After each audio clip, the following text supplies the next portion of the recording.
Hello friends, welcome to this video. मेरा नाम है सक्षम शर्मा और आज इस वीडियो में हम हिस्ट्री का मॉडर्न इंडिया का एक बहुत ही इंपॉर्टेंट टॉपिक डिस्कस करेंगे जो है रौलत एक्ट। और इसी से संबंधित है जलियांवाला बाग हत्याकांड। इसे भी आज हम डिस्कस करेंगे। तो जो रौलत एक्ट था ये 1919 में पास किया गया था। और ये बेसिकली क्या था, रौलत एक्ट जो था एक defence of India act British सरकार लेके आई थी 1915 में। और रॉयल्थ एक्ट उसी की एक्सटेंशन था। तो 1919 आते आते ये डिफेंस ऑफ इंडिया एक्ट, जिसमें काफ़ी सारी भारतीयों की फ्रीडम्स को कर्टेल किया गया था, वो ख़त्म होने वाला था। तो उसी को एक्सटेंड जब किया गया तो उसका नाम रॉयल्थ एक्ट कहलाता है। क्योंकि इसके जो अध्यक्ष थे इस कमेटी के, जिसने इसे एक्सटेंड किया था, उनका नाम था सर सिडनी रॉलत। तो उन्हीं के नाम से इसे रॉलत एक्ट के नाम से जाना गया। हालांकि जो इसका ऑफिशियल नेम था वो था anarchical and revolutionary crimes act.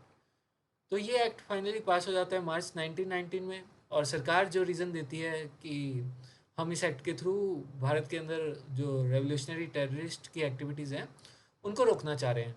पर जो एक्चुअल रीज़न होता है वो होता है कि ग्रोइंग नेशनलिस्ट मूवमेंट जो भारत के अंदर बढ़ रहा होता है उस समय, उसको ये रोकना चाह रहे होते हैं। क्योंकि अब 1919 आते आते क्या हो चुका होता है कि इंडियन नेशनल कांग्रेस और मुस्लिम लीग दोनों ही साथ में मिलकर काम करने लग गए होते हैं।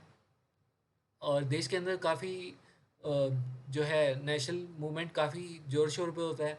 तो ब्रिटिशर्स इसे रोकने के लिए रॉयल्थ एक्ट लाना चाह रहे होते हैं। और इस एक्ट के थ्रू ये इनको इजाज़त होती है ये कि ये किसी भी पर्सन को 2 साल के लिए बिना ट्रायल के जेल में डाल सकते हैं। और कि पुलिस किसी भी जगह को सर्च कर सकती है बिना वारंट के। और मान लो उस जगह पे कुछ भी छोटा मोटा मिल गया, मान लो किसी के घर में इनकलाब जिंदाबाद का पोस्टर भी मिल गया, तो पुलिस उसे जेल में डाल देगी। और इसी के साथ जो प्रेस की फ्रीडम है, अखबारों की फ्रीडम पे भी काफ़ी रिस्ट्रिक्शंस लगाई गई इसी एक्ट के अकॉर्डिंग। और पब्लिक मीटिंग्स वगैरह ये भी ऑर्गेनाइज नहीं करा सकते। तो ये सारी रिस्ट्रिक्शंस थी। तो इंडियन लीडर्स इनको काफ़ी वाइडली कंडेम करते हैं इन बिल्स की। काफ़ी वो इनको ब्लैक बिल्स का नाम देते हैं, काला कानून कहते हैं इसे। पर फिर भी जो इंडियन मेंबर्स की ओपोजिशन के बाद ये जो बिल है ये पास हो जाता है, रौलत एक्ट बन जाता है। और इसके प्रोटेस्ट में जो इंडियन मेंबर्स होते हैं काउंसिल के, वो रिज़ाइन कर देते हैं काफ़ी सारे। जैसे कि मोहम्मद अली जिन्ना रिज़ाइन कर देते हैं, मदन मोहन मालवीय और मजर उल हक, ये सारे रिज़ाइन कर देते हैं इस एक्ट की प्रोटेस्ट में। और जो गांधी जी हैं वो नेशन वाइड हड़ताल की घोषणा करते हैं कि पूरे देश में 6 अप्रैल को हड़ताल के लिए ऑब्ज़र्व किया जाए, जिसे रोलर सत्याग्रह का नाम भी दिया गया। इसे पॉपुलरली रोहलत सत्याग्रह के नाम से ही जाना जाता है। तो ये हड़ताल तो होनी थी 6 अप्रैल को, पर काफ़ी सारी जगह खबर पहुंचती है, जैसे दिल्ली में, मुंबई में, कि ये हड़ताल होनी है 30 तारीख को। तो प्रोटेस्टर्स की भीड़ निकली सड़कों पे और ब्रिटिशर्स ने उनके ऊपर गोलियां चला दी। तो प्रोटेस्टर्स काफ़ी वायलेंट हो गए और सिचुएशन जो है काफ़ी बाहर हो जाती है काफ़ी सारी जगहों पे। क्योंकि लोग जो हैं फिर गवर्नमेंट की बिल्डिंगों पे क्या करते हैं, उनको आग लगा देते हैं, वहाँ टेलीग्राफ की वायर्स को काट देते हैं और काफ़ी सारे ब्रिटिशर्स ऑफिसर्स के ऊपर भी हमला करते हैं। स्पेशली पंजाब में, क्योंकि पंजाब के लोग पहले ही काफ़ी भड़के होते हैं, क्योंकि वहाँ पे सीवियर वार टाइम रिप्रेशन किया होता है ब्रिटिशर्स ने। ज़बरदस्ती आर्मी के अंदर रिक्रूटमेंट की होती है वहाँ के जवानों की। जो वर्ल्ड वॉर 1 था उसमें जो ब्रिटिश रिक्रूट्स थे उसमें ज़्यादातर इंडियंस ही होते थे।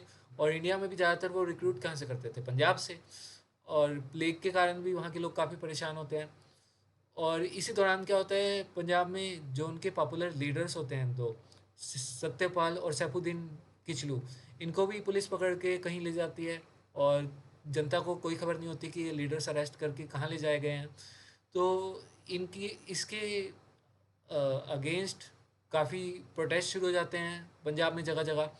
और पुलिस के हाथ से सिचुएशन बिल्कुल ही बाहर चली जाती है और आर्मी को बुला लेते हैं ब्रिटिश गवर्नमेंट इस सिचुएशन को टैकल करने के लिए।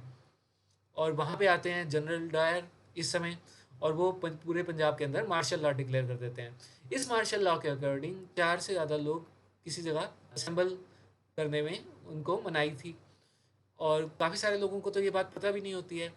तो बैसाखी का दिन होता है 13 अप्रैल को, और अमृतसर में आसपास के गांव के इलाकों से काफ़ी सारे लोग सुबह गोल्डन टेम्पल पे माथा टेकने के लिए आए होते हैं। और उसके बाद वो सब लोग बैसाखी मनाने के लिए पास ही में जलियांवाला बाग है, वहाँ पे इकट्ठे होते हैं। तो लोगों को तो इस बारे में कुछ पता ही नहीं था। लेकिन जनरल डायर जो है वहाँ पे आते हैं, और जो जलियांवाला बाग है उसका जो इकलौता एंट्रेंस है उसे सील कर देते हैं। यहाँ पे ट्रूप्स खड़े हो जाते हैं उनके। और जलियांवाला बाग के बाकी के 3 तरफ ऊंची-ऊंची दीवारें थी, और निकलने की कोई जगह ही नहीं थी, और बीच में लोग होते हैं, और यहाँ पे ट्रूप्स उनके ऊपर गोलियाँ बरसाते रहते हैं 10 मिनट तक, और हज़ारों से भी ज़्यादा लोग, काफ़ी हज़ार लोग मारे जाते हैं। तो गवर्नमेंट के एस्टिमेट के अकॉर्डिंग तो 400 लोग मारे गए, पर जो एक्चुअल जो मरने वालों की संख्या थी वो बहुत ज़्यादा थी, 1000 से भी ऊपर थी कांग्रेस के एस्टिमेट के अकॉर्डिंग। और उतनी ही संख्या में 1500 के करीब लोग घायल भी हुए थे। तो यहाँ पे आप एक आर्टिस्ट की इंटरप्रिटेशन देख सकते हैं। यहाँ पे आप देख रहे हैं कि ब्रिटिश मिलिट्री खड़ी हुई है जो फायर कर रही है इन लोगों पे, और इन लोगों के अंदर काफ़ी सारी महिलाएं भी थी, काफ़ी सारे बच्चे भी थे। तो और काफ़ी सारे लोग इसमें, यहाँ पे कुआं था कहीं पे, उसके अंदर भी बचने के लिए कूद गए। तो उन्हें लगा कि किसी तरह गोलीबारी से बच जाएंगे अगर कुएं के अंदर कूद जाते हैं तो, लेकिन अ, उसमें वो लोग भी नहीं बच पाए इस घटना में। तो उसके बाद इसका रिएक्शन क्या हुआ? ये एकदम काफ़ी शॉक के लिए आए इंडियंस के लिए, जो कि ब्रिटिश सिस्टम के जस्टिस के सिस्टम में बिलीव करते थे। उससे उनका पूरी तरह विश्वास उठ गया, और नेशनल लीडर्स ने इसकी निंदा की, सेक्शन की, डायर की। और हालांकि ब्रिटिश पार्लियामेंट में कुछ लोग साथ भी थे डायर के, और कुछ ने क्रिटिसाइज़ भी किया डायर को। और इसी के रिएक्शन में जो है हंटर कमीशन बुलाई गई ब्रिटिश गवर्नमेंट द्वारा इंक्वायर करने के लिए इस मैसेकर के बारे में। लेकिन हालांकि कमेटी ने इस एक्शन की निंदा की, पर उन्होंने कोई भी डिसिप्लिनरी एक्शन नहीं लिया डायर के अगेंस्ट। तो उसके बाद डायर को आर्मी से वापस बुला लिया जाता है 1920 में, और इसके अगेंस्ट ही प्रोटेस्ट करते हुए रविंद्रनाथ टैगोर ने अपना काइजर हिंद का जो टाइटल उन्हें मिला, रविंद्रनाथ टैगोर ने नाइटहुड का टाइटल वापस दे दिया, और गांधी जी ने काइजर हिंद का टाइटल वापस लौटा दिया। कई बार एग्जाम्स में पूछ लेते हैं कि किसने कौन सा टाइटल लौटाया था, तो याद रखना है रविंद्रनाथ टैगोर का था नाइटहुड का टाइटल, और गांधी जी का काइजर हिंद का, जो उन्हें बोर वार में मिला था साउथ अफ्रीका में।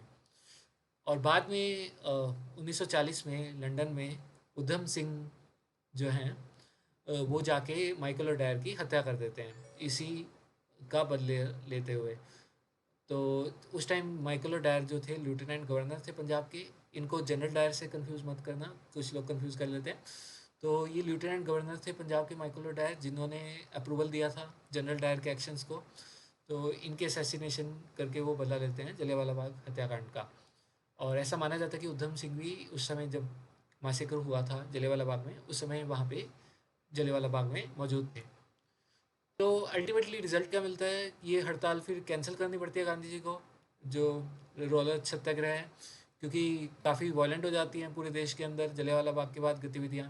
पर इसका मतलब ये नहीं है कि ये मूवमेंट अभी ख़त्म हो गया। इसके थोड़े टाइम बाद नॉन कोऑपरेशन मूवमेंट, यानी कि असहयोग आंदोलन आने वाला है, जो इससे भी बड़े स्केल पे ऑल ओवर इंडिया चलाया जाएगा इसी के प्रोटेस्ट में, जलियांवाला बाग के प्रोटेस्ट में। और जो रौलत एक्ट है वो 3 साल बाद रद्द कर दिया जाता है। तो ये थी रौलत एक्ट और जलियांवाला बाग हत्याकांड की कहानी। उम्मीद है आप सबको ये वीडियो पसंद आया होगा, और अगर पसंद आया है तो लाइक और सब्सक्राइब करना मत भूलिएगा। धन्यवाद। Have a great day.